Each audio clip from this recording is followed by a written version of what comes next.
Good afternoon, ladies and gentlemen. My name is Patrick Canavan, and I'm here today with Nathan Stearns, bringing you varsity basketball as they take on his SEC rivals, Ann Arbor Pioneer. Well, Patrick, I think we're in for a really good matchup here today. Saline's actually 3-0. They went on the road against Heartland, had a really impressive win. Got a lot of good young players, but we all know how tough this Pioneer squad is. Drew Lauder is a really big leader for them, got a bunch of Division I offers, and this is one of those schools that consistently produces a lot of college basketball, a lot of Division I talent. So I think the Young Hornets are going to have their work cut out for them. Absolutely, and Lauder will be one of the starting five today, along with Pryor, Van Rentergem, Fitzgerald, 14, Lewis. For the Hornets, we have number 25, Griffin Yaklich. Number 3, Ryan Cook. Interesting side note on Griffin Yaklich. He actually moved here from Indiana. His dad is a college basketball coach for the University of Michigan, and he scored 20 points in that road victory over Heartland on Tuesday. So he's really kind of taken the bull by the horns in terms of leading the point guarding competition. Saline only scored 45 points, and they were able to come out of there with a 45-42 win. So anytime one of your players scores almost half your team's points, you know he's doing pretty well. Absolutely. Also on the court for the Hornets, we have Emmett Turner. We have Connor Tarek. Yaklich as well. As we head off towards our tip-off, any last thoughts before the game gets started? Well, I think the first quarter is obviously a big quarter. Pioneers can do everything they can to shut them down. Being completely honest, these teams don't like each other. You know, they've been big rivals for a long time in almost every sport. You get into conference play. You know, these are teams you don't like because these are teams you compete against, you know, in order to win a conference title, in order for seeding and whatever. So I don't think they like each other, and I think you might see some fisticuffs before the night's over. And Lowry gets the tip-off. To Van Rentergem. Inside to Pryor. Looks like Saline picks up the ball. Picked up by Wenning. Good poke there by Emmett Turner. The senior leader was able to go under the legs of Keshawn Pryor and able to poke that ball out for an early turnover. Thrown in by Wenning to Yaklich. Pressed heavily by Louder.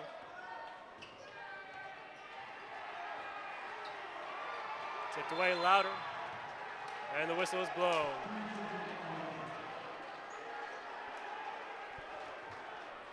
Louder kind of took Yaklich to school there. The young kids had some really good games so far, but we all know how good Louder is. A lot of college potential. He's got an athletic body to play basketball, and he just showed the rookie some new moves. Van Rentergem tosses into Louder. Back to Van Rentergem. Louder at the top. To Lewis. To Louder. From outside. And he sinks the 3 from beyond the arc. Pioneer leads 3-0. Turner with the ball. Back to Yaklich. To Wenning. Turner. Tarek on the inside, puts it up for 2. Great basket cut by Tarek there. Saline's 3-0, but I think a good case can be made that Ann Arbor Pioneer is by far and away the toughest team they've played so far this year. And they've made some good strides in every one of the games that they've played, but in order to beat Pioneer, they're going to have to play a complete game here tonight. And the ball looks as tossed out of bounds by Pioneer. Saline will get possession. In other words, the turnovers that have been plaguing them, you just can't have those tonight if you hope to beat a really good squad like Ann Arbor Pioneer, who's consistently a conference title threat and sometimes a Division I title threat. Excellent pass from Turner to Tarek. Puts it up for 2 and draws the foul, it looks like. And not only Ann Arbor Pioneer, Patrick, but Ann Arbor Skyline with Brandon Wade and Ann Arbor Huron. These teams out of Ann Arbor are absolutely really, really good when it comes to basketball. They can constantly produce talent, and they've kind of beat up on Saline the last 10 or 15 years. Last couple of years since Coach Fozzik's been here, they have played a little bit better. And he does not sink the free throw. Louder with the ball.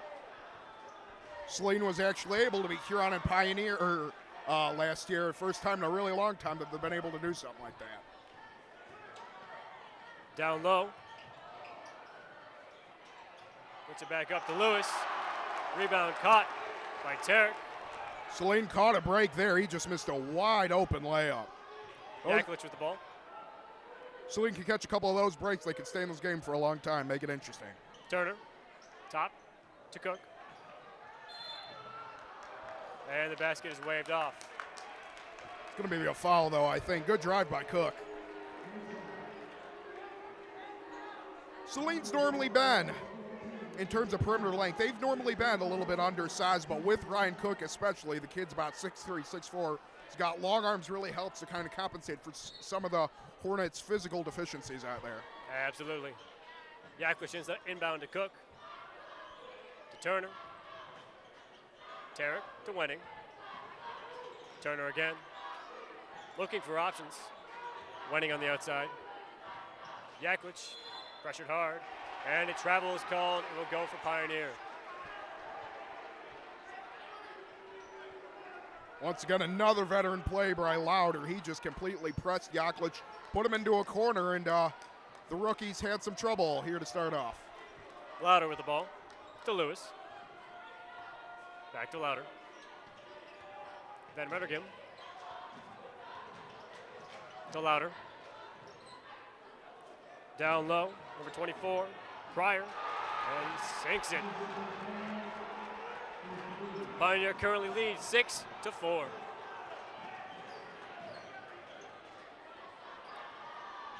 You get the feeling that with this sort of game, Saline relies on really good defense in low-scoring games. They're frankly going to need some really big offensive performances if they hope to scratch out this one here tonight. Eric Wenning, Chris Tarrant, guys that are big players for them on the defensive end, but sometimes struggle on offense, are really going to have to step up. Turner's three did not land. Now Louder has the ball for Pioneer. Down low to Lewis. Put up by Pryor. Rebound caught by Tarek. Tell you what, Pryor is a long kid out there. Looks like about 6'7", 6'6", 6'7", excuse me, and boy, he's got some long limbs. Cook from beyond the arc. Does not land, and Louder gains the rebound. Drives hard down the court. Takes it himself. Looks like basket was made, but it was waved off. Massive eruption by the Saline bench and massive upset by the Pioneer. Tell you what, Pioneer brought quite the student upbringing here. Got Big. quite a lot of people from the student section. Big pass to Yak, which pays off, tying the game at 6-6. And we got a timeout called. A lot of energy coming from both sides of the bench.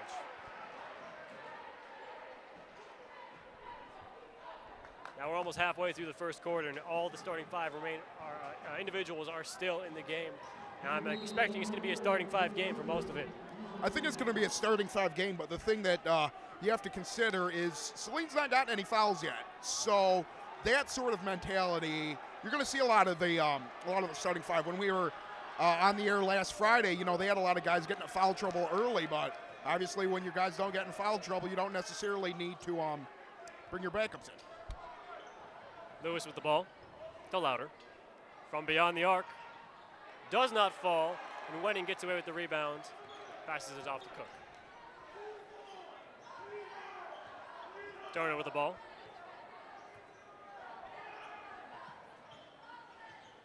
Driving to the inside.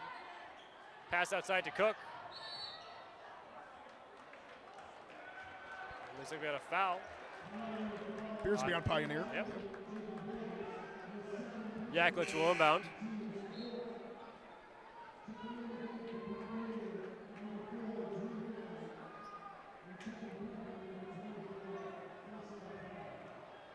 And this is going to be one of those games, too, where all the offseason conditioning that you put in, obviously during the offseason, is going to come into play. The Hornets like to run the ball, and it's going to be really interesting to see how that affects the pace of the game. Yaklich from beyond the arc does not land the shot. Rebound gathered by number 4, Drew Allen of Pioneer. Pass down low to Fitzgerald. Back out to the outside to Pryor. Louder with the ball. Looked like a travel there, Patrick. It's a foul called on Saline, and the shot made by Jack Fitzgerald of Pioneer landed too. That's a big unfortunate foul right there.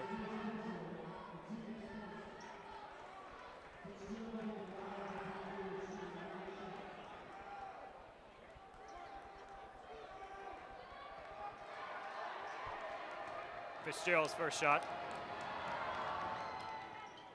And he lands it.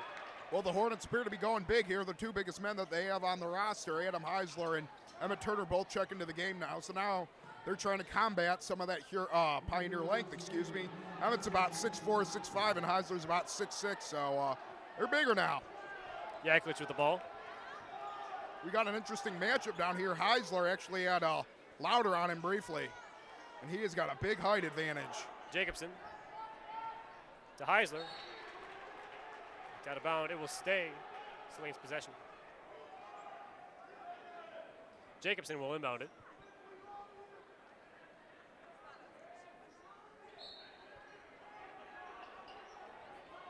Sorry, it's Yaklich, not Jacobson.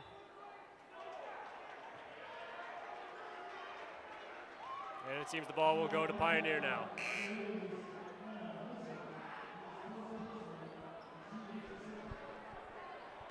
Here's Fonsic wants an explanation. I didn't see a foul on that play, but it is what it is. Yep. Louder with the ball.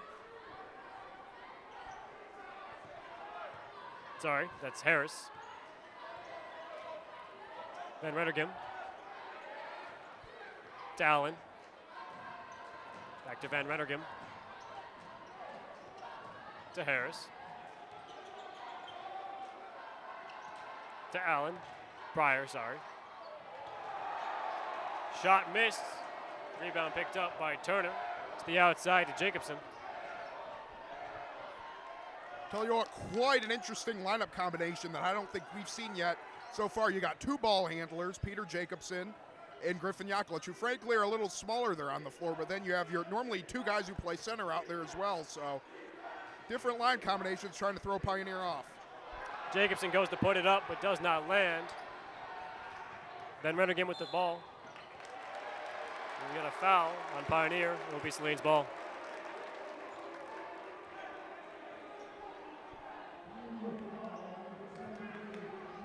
Tell you what, Patrick, it almost feels like a road game.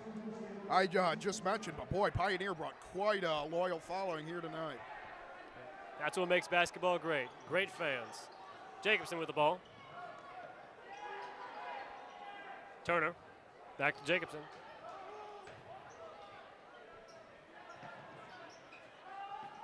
Looking for options.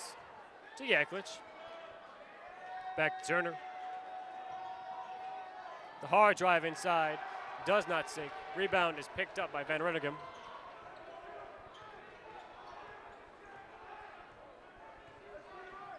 To Allen.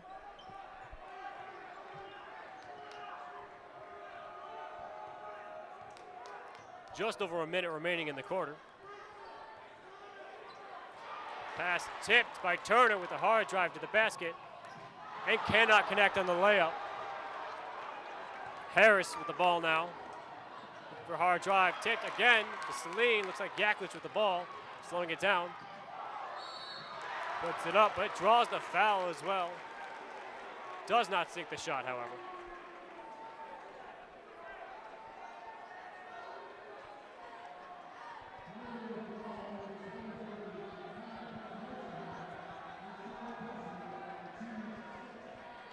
Yaklich's first shot. Does not connect.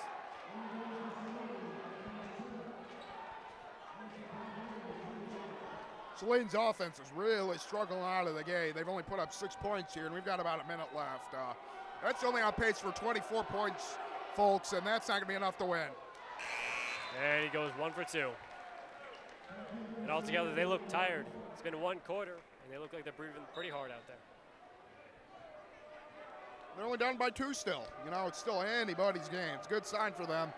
They haven't played their best quarter of basketball by far, and they're still well within striking distance. Louder with the ball. To Harris. Tipped out of bounds by Saline. It will remain Pioneers' ball.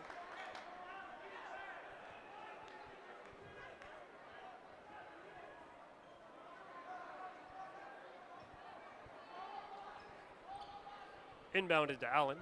Back to Louder.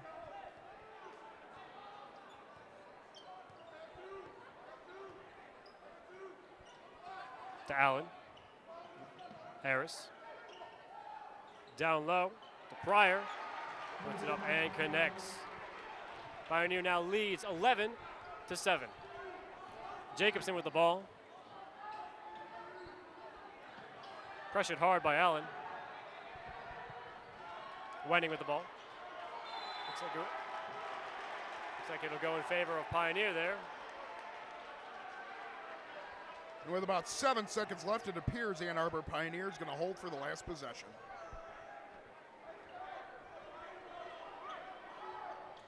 Louder with the ball. Fitzgerald puts it up and does not connect. After the first quarter, it is once again 11-7 Pioneer leads. But currently the foul total is a little different story. Pioneer also leads there with 6 fouls to Saline's 2. Well, I think that's something that clearly can come into factor later. Saline needs to get to the free throw line, needs to get something going on offense. 7 points ain't gonna be enough to win it, you know. Just flat out speaking honestly here, I think both teams struggle a little bit to get out on the offensive end of the of momentum, so to speak. But the Hornets, there's some things they're doing very well. They're playing hard on defense and everything, but at the end of the day, they're going to need to play better on offense if they hope to come out of here with a win. Absolutely. Different from high school football, however, the really interesting thing about high school basketball is that when it comes playoff time, they don't seed them by records. Everything's a complete draw, so you can have the 2 best teams in the conference playing each other. So let's say Pioneer ends the season with a record of 21-3. I think that's best in the conference. And then you have Huron that's 20-4. You know, those 2 teams can play each other. In football and other things, it's, you know, you have the best team versus the worst team. But in basketball, everybody makes the playoffs. So a lot of times you'll get really great first-round matchups. Absolutely. Now Fitzgerald will inbound it for Pioneer here. To Louder.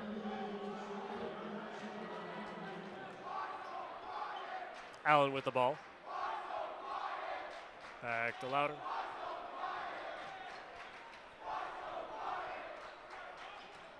Allen pressured by Yaklich.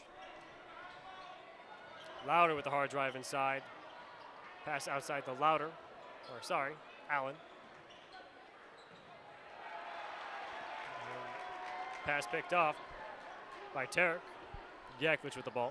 And Saline has done a good job of that. They've done a good job forcing Pioneer turnovers. Pioneers look lackadaisical in some of the passes that they've made within the lane, and Saline's making them pay so far. That's a really good thing. Tarek with the ball. With Wenning. High drive inside. Tipped out by Pryor. Oh, Saline gains possession as Pryor slams into Turner.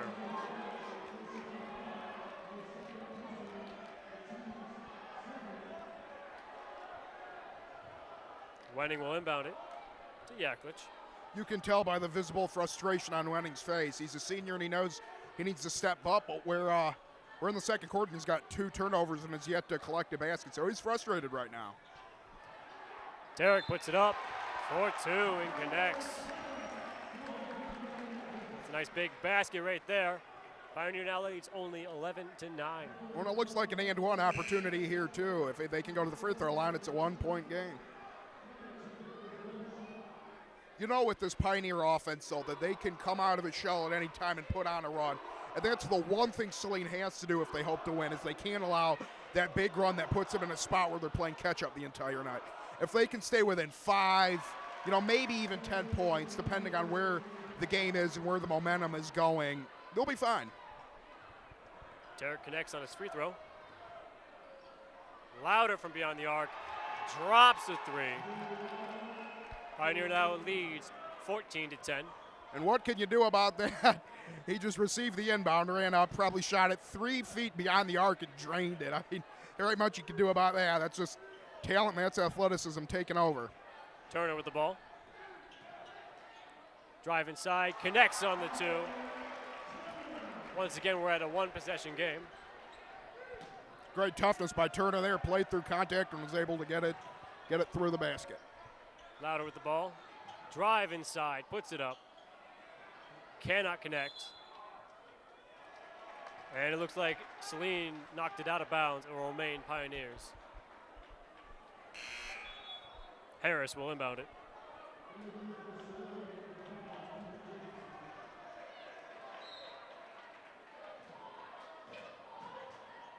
Down to Louder.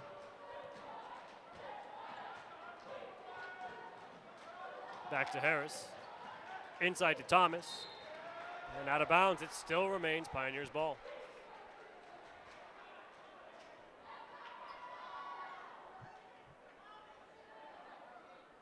Once again, Harris will inbound. And it appears Peter Jacobson has checked in for Eric Wenning. It appears Alex Cunningham will step in for Harris and Pioneer. Louder with the ball. Guarded by Jacobson.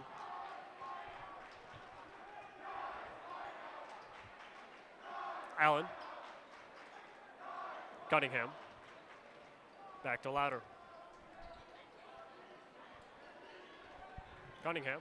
Phenomenal defense by Jacobson. They're on Louder. Louder from beyond the arc. Does not connect this time. Jacobson with the ball.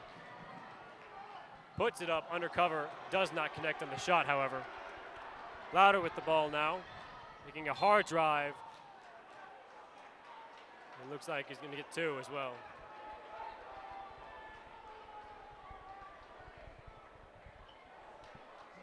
Jacobson was just harassing there. Louder looks a little shaken up too. Going to the free throw line, but he looks to be favoring his right leg. Either way, it's going to be a rough game for both teams, both physically and mentally.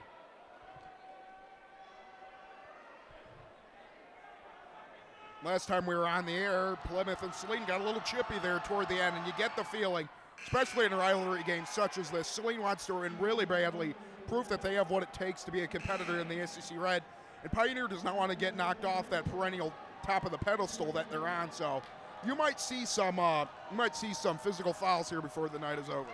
Absolutely. Louder goes 1 for 2 so far.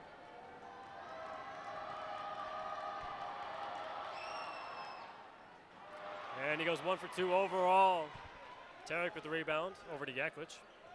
I'll tell you something about Connor Tarek. He's not the tallest kid, but boy, is he strong. Plays middle linebacker on the football team, actually, and he does a phenomenal job of boxing people out, and he uses that strength to get over people that are taller than him. And Cook out of bounds it. It will be Pioneers' ball. And those are the turnovers you just can't have. Saline's offense has been in a lull, and frankly, they're lucky that they're only down by 3, it appears, 15-12. Louder with the ball. Allen. Cunningham. Inside to Eder. Back to Louder. Over to Thomas. Cunningham drives inside with the travel called. Saline's ball. Yeah, little fouls on both sides of the floor tonight. But they've been mostly, travels and stuff like that. That really doesn't count toward the bonus. Really doesn't count toward a player's overall fouls. Jacobson slips up, dishes it away to Cook. Good job finding Cook. There was double team. Was still able to get it out and throw an accurate pass. Eisler back to Cook. Jacobson looking for options. Tell you what, Yaklich and Cook haven't left the game. They might be getting a little tired out there. Tarek drives in, puts it up. Does not connect. Off the backside of the rim. Louder with the ball, dishes it deep inside to Thomas, who puts it up for 2. Pioneer now leads 17-12. Great full court pass there. Tarek with the ball. Eisler, Jacobson. And another travel called.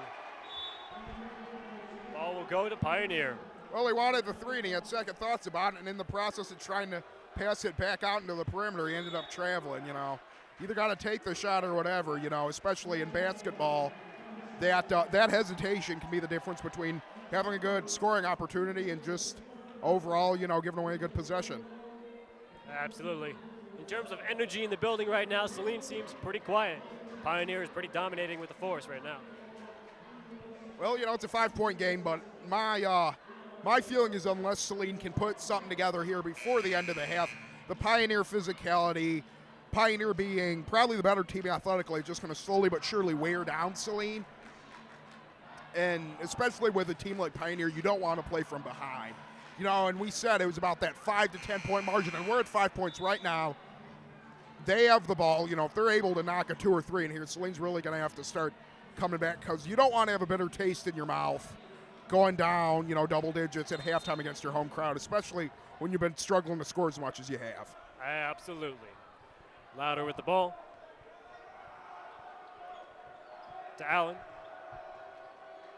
Back to Louder. Puts it up. You cannot connect on that one. Rebound corralled by Cunningham.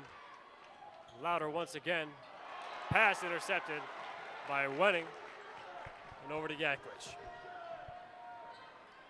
Turner. Heisler.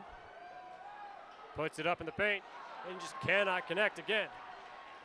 Rims in and out, but the bottom line is Sleet is really struggling.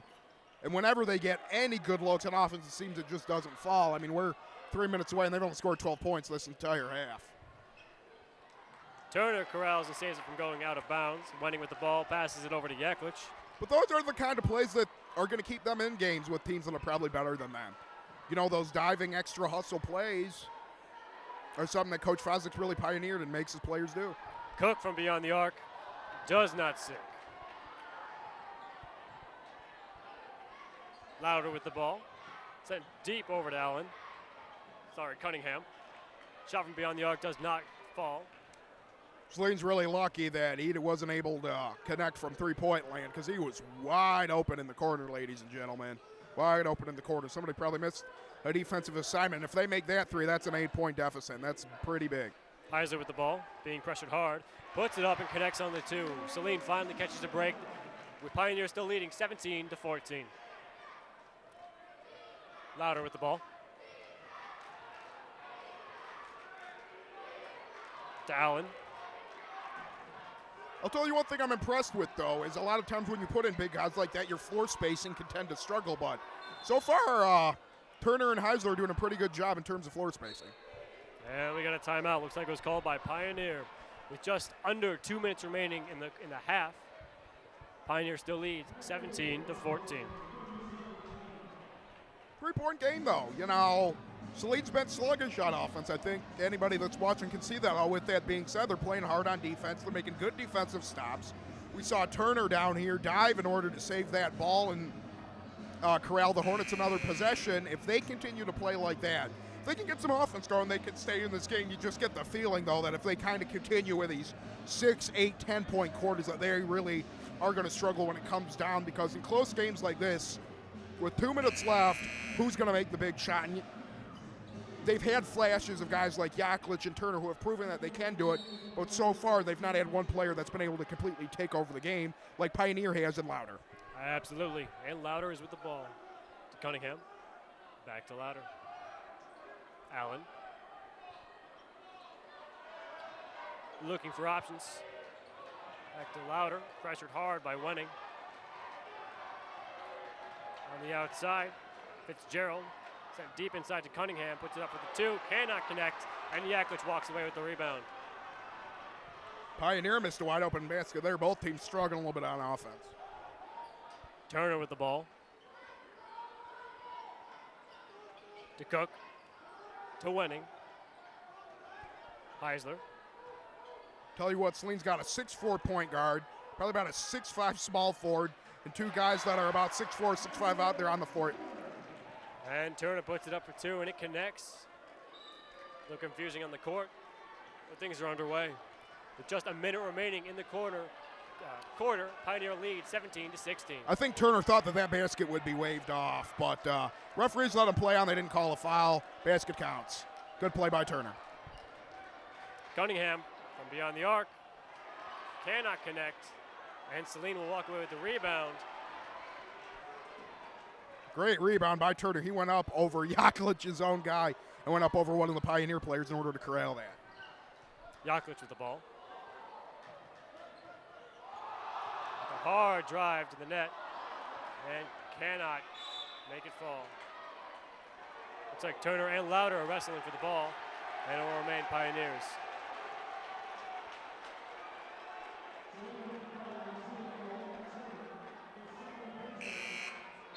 .23 seconds remaining in the quarter. Fitzgerald will inbound it to Louder. This last 2 minutes here, I tell you what, Patrick, Saline's kind of playing with a little bit little bit of more pep in their step, so to speak. Their offense is really starting to get going here. They've been able to score a lot more than they have. I believe they scored 4 points here in the last minute and a half, which is quite a bit more than they were able to do. And if they're able to go to halftime down by a point, they got to feel pretty good about themselves. They're right in the game. Absolutely. And largely, they've held Louder in check. He's made some shots that were no fault of their own, but as the buzzer expires, they are only down by 1. And with that said, Pioneers still lead 17-16. We'll be back for the second half.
are back with our second half face-off between the Ann Arbor Pioneers and the Saline Hornets at Saline Hornet Stadium. Ann Arbor currently leads 17-16. I tell you what, it was a really interesting first half. A lot of physicality. You just get the feeling that if Saline can find a way to pull this out, their confidence will skyrocket. They're already feeling good about themselves playing 3-0, or being 3-0, excuse me. But if you beat a team that's of this quality, you prove to yourselves and that you put the rest of the conference on notice that you can beat anyone. Absolutely. Turner with the ball to Cook. To Tarek. Yaklich. Back to Turner. Wenning. Yaklich. To Tarek. Drives inside. Puts it up. Cannot get it to drop. Van Rettergem will walk away with the rebound. Louder with the ball. Van Rettergem. Back to Louder. Once again, back to Van Rettergem. Tosses it away to Lewis. Louder with the ball. Back to Lewis, who draws a travel. Saline's possession. Wenning will inbound it. Being pressured by Van Rettergem. Cook with the ball. Another fun thing about high school basketball that you can only experience if you're here is you just have that interesting dynamic between the student sections, you know, playing with each other and going back and forth and having different sort of cheers. That's another part that you really begin to like. And Cook lands the two. Saline now leads, I think for the first time, 18-17. I was just about to say that, Patrick. They've been playing catch up from behind. And Louder's shot does not fall. Turner walks away with the rebound. Boy, if they can get a three-pointer here, you just have the feeling that this building's going to explode. Turner with the hard drive. Rebound looks like corralled by Tarek. Cook with the ball now.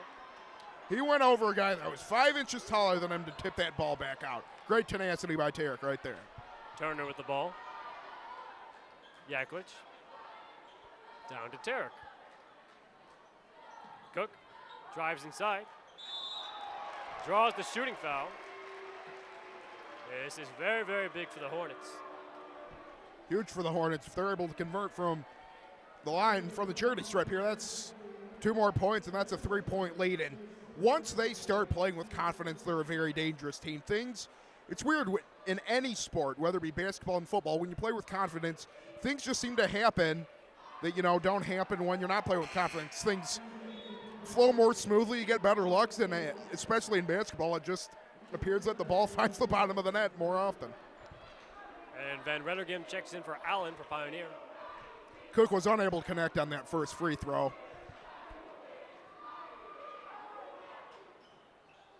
And he goes 1 for 2. Lucky roll there. It appeared that it was going to go back out, but just had enough gravity to go back in, and the Hornets will take it. You take what you get. Louder inbounds it. The rebound is picked up by Turner after being put up by number 11, Jack Fitzgerald. Turner down below to Tarek. Back out to, Wenning. Yaklich. Pioneers seems to be rushing a couple of their offensive possessions here. Turner. 2 shots, sinks it on the second one. Saline now leads 21-17. Student section for Saline here is about ready to come off their moorings, I tell you. Lewis with the ball to Allen. Who can blame them? It's a big rivalry game, and let's be honest, these teams don't like each other, and if Saline's able to come out with this win, it's a marquee win and a phenomenal win. It's been a long time since Saline's been 4-0. Patrick, I know you went to Saline long before I did, and I don't know if you can tell the viewers how the basketball team was when you were here. I can't say that they were doing very well when I was here as well. Shot put up by Pioneer, does not sink. Rebound corralled by Wenning. Yaklich with the ball. When I went to Saline, the basketball team was kind of in a rough spot. Each year they just did not do as well as they were expected to do. Turner puts it up with the layup, and the basket is waved off.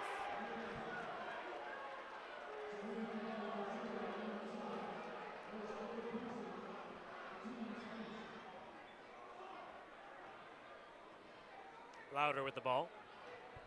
Pierce Turner doesn't want to be subbed in for, and I can't blame him. I think he either has 2 fouls on him, is what I want to say. Don't have our official statistician here with us, but I wouldn't want to blame him either. He's the heart and soul of this Hornet team, and this is his last go-around in terms of basketball. And he wants to be out there competing with his teammates and his brothers. Allen with the ball to Lewis. They're struggling to get anything at all. To Pryor. Puts it up, does not connect, and Turner walks away with that rebound. Hard drive down the court. Puts it up once again. And looks like he's going to walk away with another foul. Oh, man, boy, brutal call for Emmett. That is tough. Now they're going to have to sub him out. And Coach Fosdick is not happy at all with the referees, and I can't blame him. Eisler is now in for Turner. You know, and we've said it before, in a close game like this, if they're going to drive and they're going to be physical, as long as they're not being malicious, sometimes you just got to let them play. You can't always micromanage the game. Absolutely. Louder with the ball. And it will go Saline's direction after a foul was called. I believe that was a moving screen on Pioneer. I believe it was number 25, Cortez Thomas, who received the foul there. Tell you what, though, Saline is getting much better looks. The better looks they get, especially at a key junction of the game like this, the team that gets better looks and can convert, it's more often than not going to come away the winner. Yaklich from beyond the arc. Cannot connect. And whistle is blown. I think it's on Cook. Going up for the rebound. I think he slapped the hand of one of the Pioneers players. Get the feeling here that if Yaklich was able to connect from three, this place would have gone crazy. Been a 7-point lead if the Hornets were able to convert that three, And with the way offense has been at a premium here, good lead. Absolutely. Louder with the ball. Tell you something else, too, though. It's really uncharacteristic to see Pioneer this out of groove in terms of offense. 17 points over halfway through the third quarter, They're really struggling on offense. Saline was struggling more in the first two quarters, but they stayed within striking distance and been able to pull ahead. And Pioneers had some good looks, but the basketball, so to speak, has kind of been uncruel to both of them in terms of roles. Absolutely. And that last foul was called on Connor Terry. Louder with the ball. Allen to Thomas. Back to Allen. Lewis. Little shot fake there by Allen. Louder.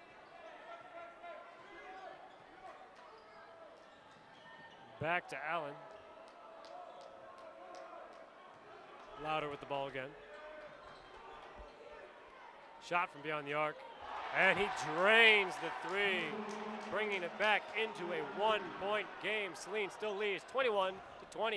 Well, big players make big plays. What can you say? He wanted a shot, called his own number, was absolutely able to drain it. And that's the one thing that Saline is lacking in terms of Pioneer. Saline does not have that one key player that can make plays. You've seen Emmett and Griffin able to, at times, really create their own offense. But with Emmett on the bench and Griffin struggling a little bit, I don't even know if he's got onto the scoring sheet. He might only have couple points here, Someone's going to have to make a big play. Absolutely.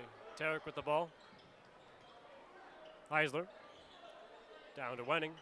And the Hornets are not really an outside shooting team. They like driving, but right now they're not really able to get any looks inside. Wenning from beyond the arc. Does not fall. Louder with the rebound. Tough miss, just in and out. It's a good shot by Wenning.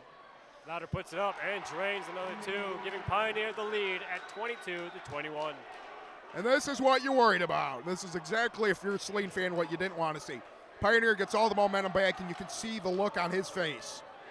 Really excited, And a hard drive by Tarek results in the basket not falling once again. Louder drives just as hard back. And he draws a shooting foul. But that's about the third and one that Tarek, that's about the third dribble drive that Tarek's had. And he's just not been able to convert on anything tonight. A lot of the Hornets just not having very good offensive games is the bottom line. And Louder, if he can convert here, that's 7 in a row that he's been able to whatever. It was 1 for 2 so far. With just over 1:40 remaining in the quarter. What a huge turn of momentum.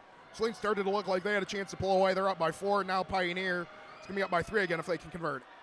And Louder goes 2 for 2 from the line. Wenning to Yaklich. Back to Winning. Pressured hard by Allen.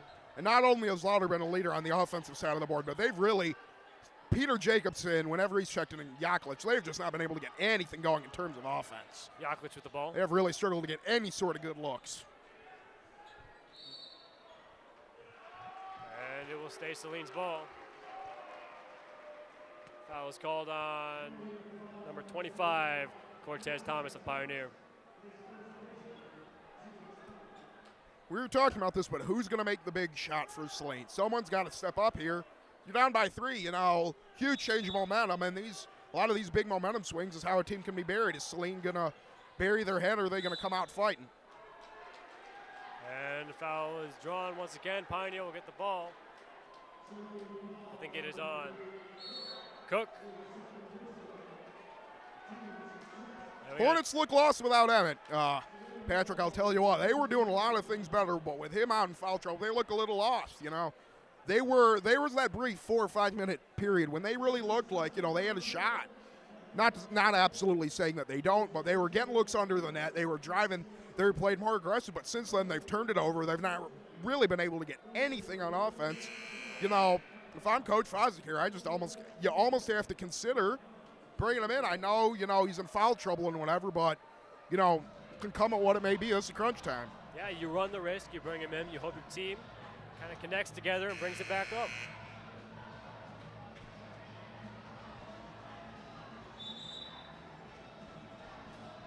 Well, it's not even just his contribution. It's just a degree of confidence that the players have around him when he's in. You look at football, you look at basketball, good players make players around them better. They elevate other people's games, and that's what he does for this Hornets team. Absolutely. Lauder dishes it to Allen. Over to Lewis. Inside to Thomas. Allen on the outside. Back to Lewis. Hard drive to the top. Allen underneath. Connects on the 2. Left wide open down below. Hornets really got to get something going here. Been a 9-point momentum swing. Pioneers on a 9-0 run. And them and out. Somebody's got to make a basket here quick. Going into the fourth quarter. Pioneer has all the momentum. Saline's really got to be able to do something here if they don't want to start off their conference here with a loss. Wenning with the ball. To Jacobson. Heisler. 20 seconds remaining. Back to Jacobson. We've been saying it. They just haven't really been able to get any good looks on the outside. Tarek with the drive inside. Cannot connect. Tips the rebound to Yaklich, who can. 6 seconds left in the third quarter. Lauder with the ball. Puts it up for the 3. Cannot connect. And that ends the quarter. Pioneer is leading 26-23. It's been a very, very hard-fought game. It's been a very hard-fought game and a very low-scoring game. I actually expected there to be a little bit more offense. I think this is going to be one of those games where the team that kind of gets to 35, is really going to be in the driver's seat and on the way home to their first win. But absolutely, that's kind of a tale of 2 halves here, where Saline now is actually the one with the most fouls compared to Pioneer in the first half, and those fouls are really hurting them. I agree. Well, and it's who those fouls are being called on that really hurts them. You have arguably their overall offensive and defensive team, that second-year starter. Emmett's the only second-year starter returning. He's the heart and soul of that team, and he's sitting on the bench right now. So you need other guys to step up. You need guys like Eric Wenning, Yaklich, guys that have been called on for leadership to really step up and, in order to go on a little bit of scoring run here. But the Hornets needed this break. They were lucky to get that last basket, but their offense has been really stagnant. They've kind of just been passing it around the perimeter and then having to make an ill-advised drive in order to try and create something to happen. And what's normally been the result of that is either they've gotten fouls or they've turned it over. Absolutely. Now the Hornets are going with a little bit of a smaller lineup here, it appears. Chris Tarek's going to slide down to power forward, and he's only about 6'2", 6'3" here. Allen with the ball. To Harris. To Pryor. Back to Allen. Tell you what, Pryor's got a big height advantage over just about everybody in the game right now. Pryor. He's got to be about 6'6" or 6'7" at least. Allen to Lewis. To Harris. inside to Thomas. Shot from Lewis from beyond the arc. Put up again by Thomas once again. Pioneer getting away with all the rebounds to draw the shooting foul. Saline just could not get their hand on the ball in that scenario right there. Well, that's the problem when you go small, and that's the rates that you give up. You know, they're going to bring in Ryan Cook here, and he has a lot of length and height. Normally, that starting lineup does give you quite a bit of height. You know, the Hornets have more length this year than they normally have had, but bottom line is you have to corral those rebounds if you want to hope, because, you know, they don't want to get an offensive track meet with Pioneer. When you do that, you tend to lose. You know, flat out, Pioneer's got more scores and more athletes than Saline probably does, but they need to play their style if they're going to win. They need to play that fast-paced, up-tempo sort of style of offense and defense, and if they do that, they have a good shot. You know, despite everything going on, despite scoring, averaging almost 7 points a quarter, a little bit more than 7 points, they're still 3 points away from tying this game. Absolutely, and Lewis goes over 2 on his free throws, giving Saline a 3-point game. Jacobson. I'll tell you who Peter Jacobson reminds me of. A lot of you Michigan fans out there probably remember Spike Albrecht. For me, he was a spark plug for the Wolverines that came off the bench, gave Walton and Burke some much-needed minutes. Yaklich with a 3 from beyond the arc. And he comes in there, plays great defense, is great with ball handling. Reminds me a little bit of Spike Albrecht. Louder with the ball. A little bit undersized, but, you know, they both have that tenacity and confidence that allows them to compensate for that. Pryor pass tipped to Thomas. Louder again. Hard drive inside. I think Louder's going to go to the line, man. I think it is too. And you know what? That's what's been really a hallmark of these Hornet teams. You know, they play teams that are bigger than them, stronger than them, have more college talent, but what they do is they play their game, and they play so hard, and they do everything right. They know their systems. They're very smart. They're very well conditioned, and that's what helps them stay in games. If you're going to try to beat some teams that have much more athleticism than you, have better talent than you need to play your style. Because once you start trying to beat a team like Pioneer, a team like Huron, and what they're good at, a lot of the times you're not. You have to make them want to beat you in the style of basketball that you want to play. Absolutely. Louder went 2 for 2 on his free throws. Yaklich with the ball. Pioneer currently leads 28-26. Jacobson. Eisler. Yaklich. One thing the Hornets are really missing without Emmett, too, is just that low post presence, you know. And Louder gets away with the ball. It looks like the shot was put up by Pryor. Oh, and Louder is on the ground, and he is in pain. He is in pain, folks. Hornets got a number advantage because he can't get back down. Wedding, bang! Bang! Three-point shot made. Louder is still down. The Hornets take the lead again, 29-28. Boy, what a turn of events. Wedding makes the three. And that does not look good, folks. He is grasping his ankle and writhing in pain. It's that lower ankle. You can only imagine. He didn't just twist it there. He is in a tremendous amount of pain. And if he is out, advantage Saline. But you never want to see, regardless of rivalries, regardless of different things, you never want to see this happen. Kid's a phenomenal talent from all accounts that we can see. He's a hard competitor and a good kid. Absolutely, absolutely. We can only hope that he's going to get up and brush it off and keep playing. But from what it looks like, he might not be able to get up.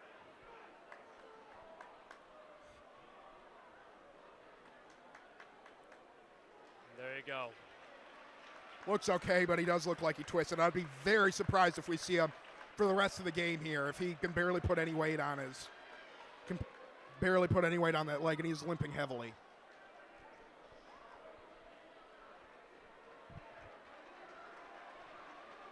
Well, it is unfortunate. It is a big shift in momentum and towards Saline's favor. Landing that three. Well, I think he's going to try to walk it off here, but you can tell he's not right on that one leg. He's really favoring that one leg. And with as hard as Saline presses, you know, they may be better suited just to relax. Lewis with the ball. I think Lewis is taking point in place of Fitzgerald over to Van Rettergem. To Lewis. To Morris, sorry.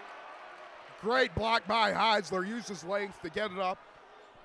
Boy, if Saline's able to come out, score a basket here, this place is going to go nuts. Tarek with the ball. Heisler. Back to Yaklich. Wenning. Drive inside. Pass down low. Into the outside to Yaklich. Yaklich is going to back it out. Jacobson. Heisler.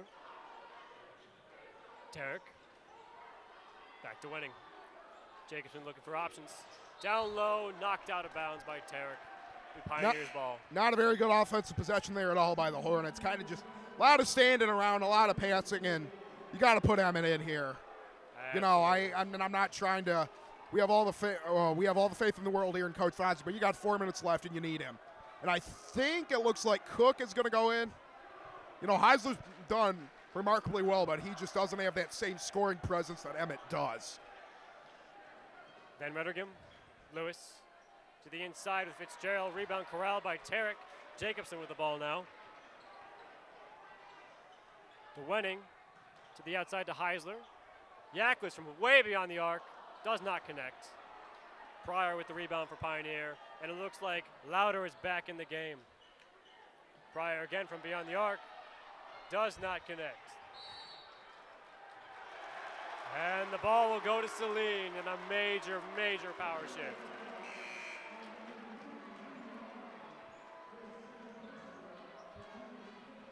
Bottom line here, Saline needs a basket. You know, they have that really big make by Wenning at the other end here, but you scored another basket, and you know, you're really putting the heat on here with Pioneer. You don't want to be in this scenario where.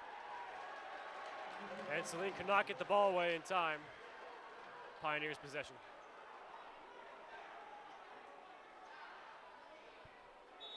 We have still yet to see Emmett Turner. Almost halfway through the quarter, two. Lewis with the ball to Lauder. Down low to Van Rettergem. Back to Lewis. The drive inside, passed off to the side to Pryor, who easily puts up the layup, giving Pioneer a 30-29 lead. Wenning with the ball. Saline's got to find a way here. And there's a foul on 23 from Pioneer. That is Van Rettergem. Is Turner going to check in now? Turner checks in for Heisler. And that's just what Saline needed, a little leadership out there. Tell you what, too, nothing against Coach Fosdick. I don't know why they waited so long. They waited. I don't know how many fouls he has on him, but at this point, 3 minutes, 4 minutes. I would have started him at the end of the beginning of the fourth. You know, Heisler can produce for you, but you just don't have that spark plug. You don't have that offensive threat. Oh, boy, Wenning turns it over. And then ends up knocking it out of bounds. It'll be Pioneer's ball still.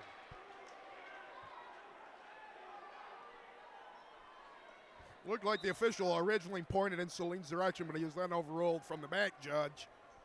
Tell you what, Saline's got to get some offense here. Van Rettergem with the ball. To Lewis.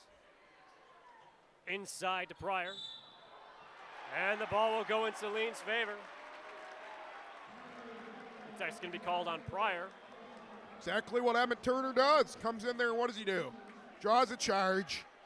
Turnover. With just over 3 minutes and 20 seconds remaining, that is exactly what Saline needed. Been such a low-scoring game, though, here, folks. I tell you. It almost has the feel of which one of these teams makes a three here. It's going to be in the driver's seat. Yaklich with the ball. To Tarek. To Cook. Oh, it's a turnover there. Saline's offense is really struggling to get any sort of rhythm. Turner. Drive inside. Puts it up and connects on the layup. That's why you bring him in. Exactly. Exactly why you bring him in. Van Rettergem with the ball. Turner seems to cut the pass short, passes it off to Yaklich. So he's been on the floor for about a minute now, and he's got 2 points, a charge, and a loose ball rebound. And Absolutely great performance here by Abbott Turner tonight. absolutely. We got a timeout called by Saline. With just over 2 minutes and 30 seconds remaining in the game, Saline leads 31-30. This has been a very, very big game with shifts all over the place, and I cannot wait to see how it ends. Regardless of what happens, I will be completely honest with all of viewers out there. I thought Saline was a little bit of dead in the water. You know, they were 3-0. You know, they've done some good things, but Pioneer obviously, you know, has a lot of returning starters. They were very good last year. You know, extremely athletic, a lot of good talent, but I think you can count me as a believer for this Hornets squad. They are fighting and they are fighting and they are fighting.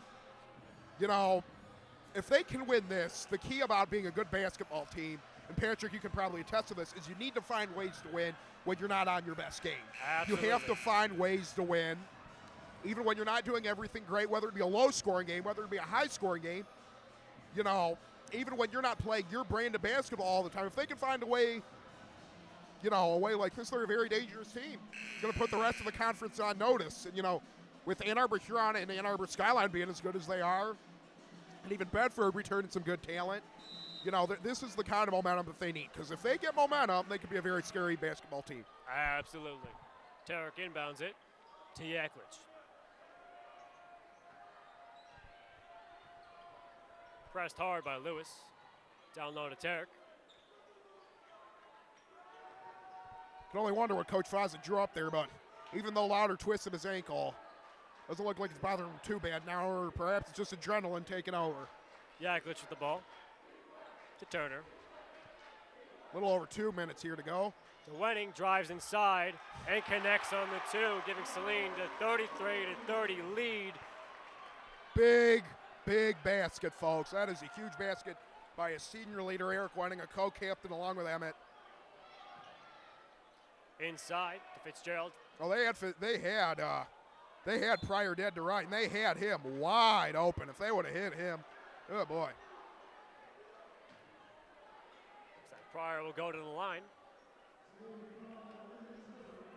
Big moment in Hornet Stadium right now. Very big moment here. You can only hope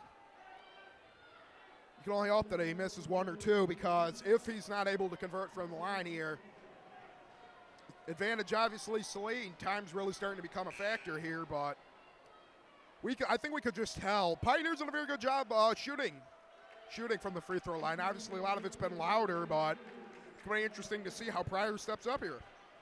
Absolutely. Pryor's first shot.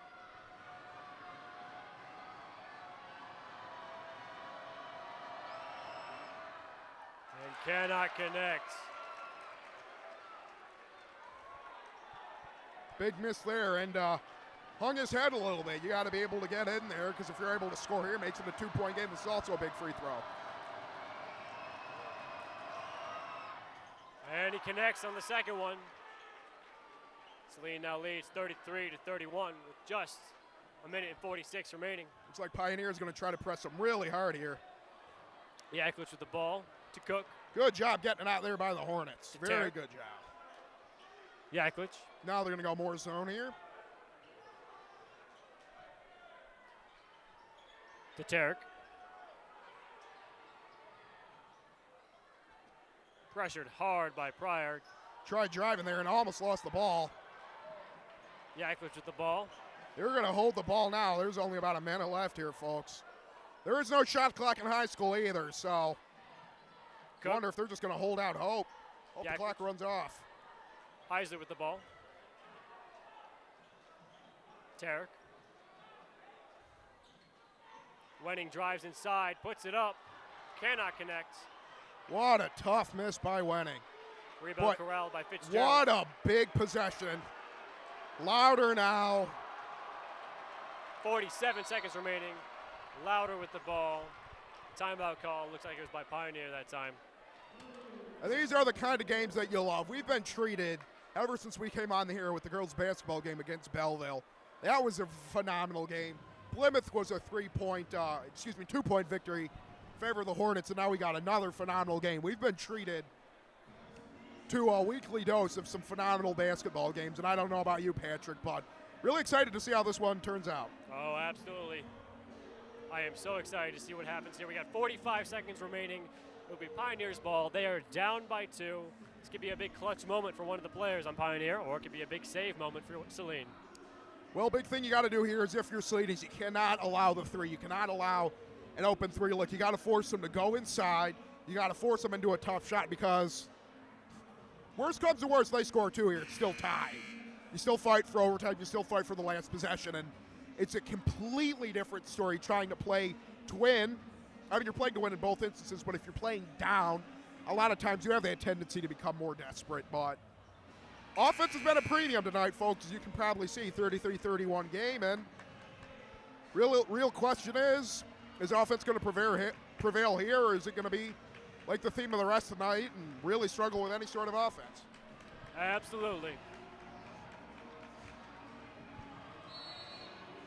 Hornet, tell you what, the Hornet student section's about ready. Not ready to go nuts here if they're able for a stop. And here we go. Lewis with the ball to Van Rettigem. Looking for options. Handed off to Louder. Pressured hard by Cook. Pryor. Back to Van Rettigem. To Lewis. Driven inside, put up by Pryor, connects on the 2 with 18 seconds remaining. Oh boy, Saline's got last possession. Tie game here. They got to get going though. 10 seconds remaining. Wenning with the ball. They got to go. Down to Heisler. And timeout called. It is a tie game with exactly 5 seconds remaining on the clock. Questionable timeout call in there, I tell you what. I would have called a timeout. You know, start from over half court, inbound it, you know. They let just about 10 seconds run off there, you know.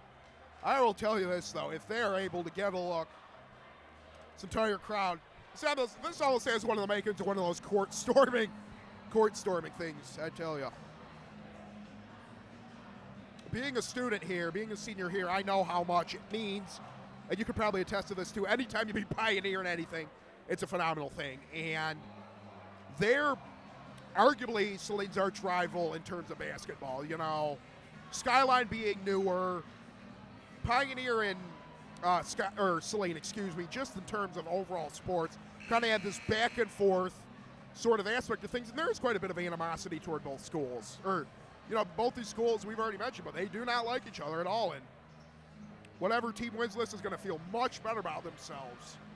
Some very good things for the Hornets overall, but the bottom line is you got 5 seconds. You almost have to inbound it here. They're not going to have a lot of time to do anything. Absolutely. This is going to be a reaction shot by Saline here.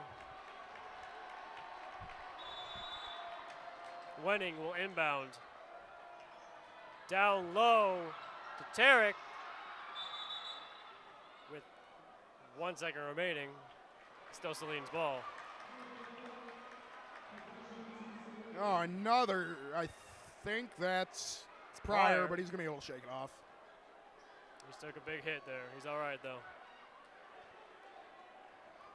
Now you're at the point now where you almost just got to take the inbound and chuck it. You know, you don't have much time to do much of nothing. Another timeout called there by Wenning. Looking to buy time. And that's one thing they just do not have. With just 1 second remaining, Saline's got to hope for a nice big miracle play to just well, what they're probably looking for is you hope down at the arc here you're able to get, because this is almost a catch and shoot sort of situation. You have plenty of time to get a shot off. It's just whatever look you want to get might not be the look that you want to get. You know, it's really hard to draw up a second and a half sort of play here. It looks like we very well could be headed to overtime, but bottom line here, though, is they almost turned over that inbounds pass. They have to do a better job with those sort of fundamentals here, you know. In basketball, things like that are stressful, but they're kind of playing in just sort of a half-court sort of motion. Obviously, you're not going to run past half-court. Normally, if they're inbounding it, you get the point guard to run back to the other side of the court, almost near Pioneer's net in order to set up, but they don't have time for that. You know, Pioneers got the advantage of only having to guard half a court. And Saline's trying to, this is when floor spacing is so big. You know, they got 4 shooters on the floor. And here we go. Tarek will inbound. Yaklich puts it up for the 3 and does not connect. We are headed to overtime, folks. What an exciting game. Back and forth roller coaster. Pioneer, tell you what, that's a gutsy performance by them, able to score being down by 2. Tell you one thing I've noticed though, Saline right down near Pioneer's end. They've left Saline's left some guys open down there. You know, Pioneer was able to find them on that last possession, but they've had that shot. And it's going to be really interesting to see if Coach Fosdick knows that or if Pioneer's going to go back to that, because they've had that under the net presence because they've been guarding against the 3 so hard, especially with Louder. And that's what the impact of a good player does in terms of Louder. You press so hard on the outside, you press so hard on the 3-point that you overexert yourself because you only have 5 men, and sometimes you'll leave things open under the net. Absolutely. It looks like we have the same 5 still out for Saline for this overtime. There will be 4 minutes in overtime. Here's Emmett Turner's not out there. You know, it's been kind of a game changer. I don't know if he fouled out or something, but another interesting coaching decision. He's kind of been the offensive weapon that they've had, and I think we're going to have another tip-off here. Pryor and Heisler will take the tip-off for both teams.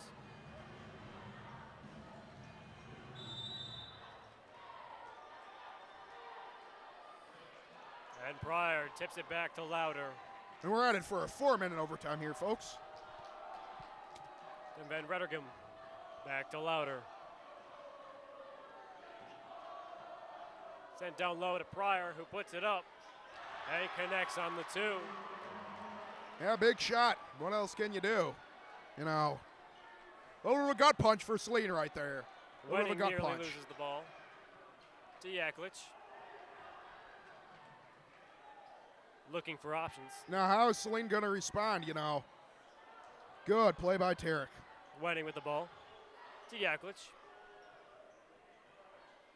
Guarded by Louder. To Wenning. Heisler up top. Cook from beyond the arc. And connects with the 3. Giving Saline a 36-35 lead. A major play right there. What a turn of the tide. And I tell you what, Adam Heisler's done a phenomenal job in extended minutes because of Emmett's foul trouble. And we got a foul called on what looks like it's going to be Cook of Saline. Oh, man. And Fitzgerald will go to the line for Pioneer. They may have ticked the hand just a little bit, but conference game. You played for everything on the line here. Both teams want to win. I'd let that go. And he goes, connects with this first one. Free throws have killed Saline here tonight. You know, they've not been able to get to the line, but boy, Pioneer has been able to score quite a few scoring opportunities from the line. And he goes 2 for 2, a major play for Pioneer. Cook with the ball, dishes it over to Wenning, to Yaklich. Saline's got to find a way to respond here. Heisler with the ball. Back to Yaklich. Oh, he wanted that 3. He wanted that 3, folks. He to Cook. About halfway into his jump shot before he decided not to. Oh, boy. Nearly tossed out of bounds, corralled by Yaklich. Tarek puts it up, cannot connect for the 2, and Pryor gains that rebound. 2 minutes and 20 seconds remaining in overtime. Tell you what, Tarek's had a very good defensive game, but he has struggled a little bit from the offensive end, you know. Louder puts it up. 2 more free throws coming for Pioneer.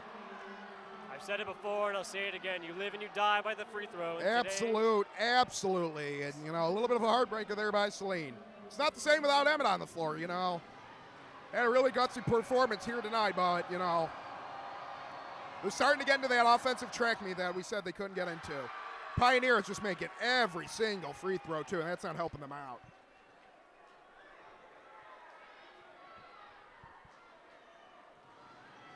Second shot. If he's able to convert here, it's another 3-point game, you know. And he goes 2 for 2, leaving Pioneer ahead 39-36. Wenning with the ball. Back to Yaklich. Pressured hard by both Fitzgerald and Van Rettergem. Wenning dancing against the line. It's going to be a foul against Louder, it seems. Tiptoe to the sideline there. He's lucky. I think 1-1 here. For Saline, this is absolutely huge. He's not getting 2 guaranteed free throws, folks. He's got 1 guaranteed free throw, and if he's unable to convert here, Pioneer can very well come up with the rebound. Needs both in a worse kind of way. And he does not connect. An absolute killer for Saline. Absolute killer. Now Pioneer's able to convert here. That's a 2-possession game. Under a minute. Bottom line, Wenning has to make those. You just have to make those. As a senior, he's done some good things, but, you know. It looks like we have a foul called against Wenning again. Oh, boy. And Louder will go to the line. What a massive turn of events. Story of the game here. Story of the game here, folks. If he's able to sink those, 5-point game. Bottom line is Saline's fouled and fouled and fouled and fouled. And Pioneer's done it exactly. And I'll be darned, he missed one. Huge free throw here if he's able to convert 2-possession game. And he goes 1 for 2. Pioneer now leads 40-36. Yaklich with the ball to Wenning. And looks like Van Rettergem will draw the foul. And I think Wenning's going to go back to the line. Got to find a way to convert here. Absolutely got to find a way.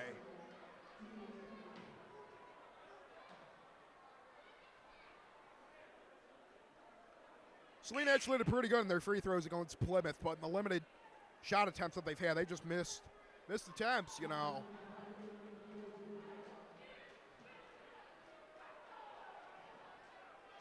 Another 1-1 here for the Hornets. Have to be able to make these free throws. Absolutely have to. Absolutely. If he's able to even knock in the first one, makes it back to a 1-possession game. And he cannot connect, and Pryor will once again walk away with that rebound. Louder with the ball now. Well, what can you say, folks? Just tough luck misses right there. That may be the story of the night if Pioneer's able to hold on here with 1:30. They're able to make free throws, and Saline wasn't able to. 2 1-1 scenarios, missed them both. Louder, they're putting the moves on Wenning. Allen with the ball to Lewis. Back to Louder. If they're able to get a 3 or a 2 here, it might very well just be the nail in the coffin here for the Hornets. Time becoming a factor now. 1-minute game, 2 possession. Allen with the ball. They're just going to hold now. To Lewis. 1 minute remaining. And a foul is drawn. Looks like it was on Wenning. Well, folks, seen crazier things happen, but it appears the Hornets might be on their way to their first loss of the year. And a hard-fought performance. Very hard-fought performance. Nothing wrong with going to overtime here in Saline, but with the way Louder has been shooting. Definitely has been their main star of the game tonight. It's been the main star of the game, and they just have not been the same without Emmett. I think, you know, that may end up being the story of the game. They've really struggled to get any sort of offensive rhythm with him out of the game. Bottom line, you know, Cook had that big 3, but ever since then, their scoring opportunities have been few and far between, and I think Wenning's misses were large. Wow. And he goes 0 for 2, Louder, but the rebound is picked up by Fitzgerald. And the ball will stay. No, it will go to Saline. 55 seconds remaining here. You know, Pioneer fans aren't happy about that. From our vantage point, it appeared that Fitzgerald almost elbowed Tarek in the face, tried pushing him away. So lucky that they only got called for a turnover possession foul and not a common ball foul or a personal foul. Heisler with the ball. Saline has to score here. Time becoming a factor. Yaklich from beyond the arc. Connects on the 3. 30 seconds remaining in the game. Saline is down by 1 point. This is not a scenario they want to be in with Pioneer having possession, but it is a chance. What a shot. Big players make big plays. Thing you got to think here is We talked about how poorly Saline did at the free throw line, but Louder just missed 2, you know. He missed 2 down here, missed 1 the other possession, and that's 3 points that could have very well buried the Hornets. Kind of that back and forth action on both sides. And regardless of who you're cheering for, just a good basketball game, folks. You know, just a hard-fought, good basketball game, back and forth. That's all you can hope for. Absolutely. You can expect some heavy press here by the Hornets. I'd be willing to bet. They're going to try to make this inbound as hard as they can. And we touched on it briefly, but unlike the NBA, unlike college basketball, there is no shot clock. So in college basketball, in a scenario like this, you'd probably guard against the 3 because obviously if you give up a 3, it's a 2-possession game. But you play the clock because you hope for the last possession. Scenario like this, there is no shot clock. So you got to press really hard here, and if you have to foul, you have to foul. But Fitzgerald will inbound the ball to Lewis. Hard press made by Yaklich. Lewis will go to the line. Well, I think with the way it's going here, Saline might very well hope for that last possession. Oh, boy. Interesting decision by Saline and Coach Fosdick. Mason Osmus actually checks in for the first time in an overtime game. 30 seconds left. I don't know if they wanted his length to guard against the inbound or what, but and he connects. He's able to make it here. Saline's got to hope for a 3, and with the exception of Yaklich and Cook with that big 3, they really haven't shown that they have a lot of guys out on the floor that are able to make, you know, a lot of 3s. Tarek and Heisler are more defensive, crash the board sort of guys. Shot number 2. And he goes 2 for 2. Big shots. That's killer for Saline. Now they got to hope for a 3. Wenning with the ball over to Cook. 30 seconds remaining. Wenning needs to get a move on. Possession switched over. Wrestle for the ball on the ground. Oh, that's rough. It's gonna Pioneer go gained possession. 23 seconds remaining. Pioneer leads 42-39. They're able to score here. That just about does it, folks. Valiant effort tonight by the Hornets, but you know, bottom line is too many mistakes made, you know. Lewis with the ball. Foul drawn. He will go to the line. And if you're the Hornets team here, young Hornets team, if you're not able to win this hurts. Flat out, it hurts. But these are the losses that make your team better. But playing your arch rival so close to the game, you think you have it in hand. And you know, bottom line is they just didn't do enough with Turner in the game. Lewis with the ball. And he connects on his first. That's a 2-possession game, folks. That's big. That's big.